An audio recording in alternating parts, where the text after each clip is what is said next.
Le verdict de l'affaire Yann Aissa contre Avicenne Zikou, attendu par les férus de handball ce mardi 8 octobre à la CECAS, a accouché d'une souris puisqu'il est renvoyé au 11 octobre prochain, cela suite à l'absence d'un des avocats du président sortant de la FECOHand, Yann Aissa. Après demande de la partie accusée, c'est-à-dire celle d'Aissa, le report leur a été accordé par le président du tribunal.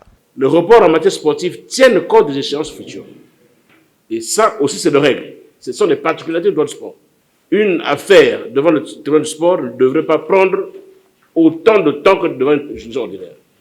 Donc, nous accédons à la demande de Maître Ito Lebo pour le 11, mais avec que, cher Maître Tiba, alors nous signifier que le 11, il devrait avoir déposé ses conclusions.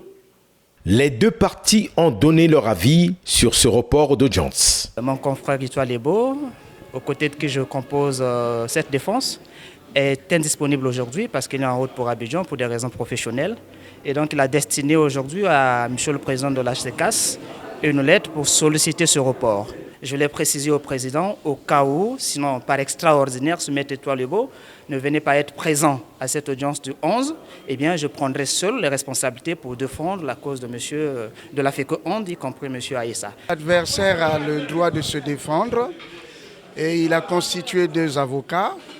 L'un est absent du territoire et a écrit à la Chambre de conciliation sollicitant un renvoi au vendredi 11. Et comme nous sommes tous friands et gourmands du principe de contradiction, et nous avons bien voulu accepter, pourvu que le confrère tienne compte de ce que c'est une procédure urgente. Et la célérité est de mise en pareilles circonstances pour que les parties ne restent pas en suspens. L'audience du verdict est donc fixée pour le 11 octobre prochain afin de fixer les férus de handball congolais qui restent dans le suspense de l'issue de cette affaire.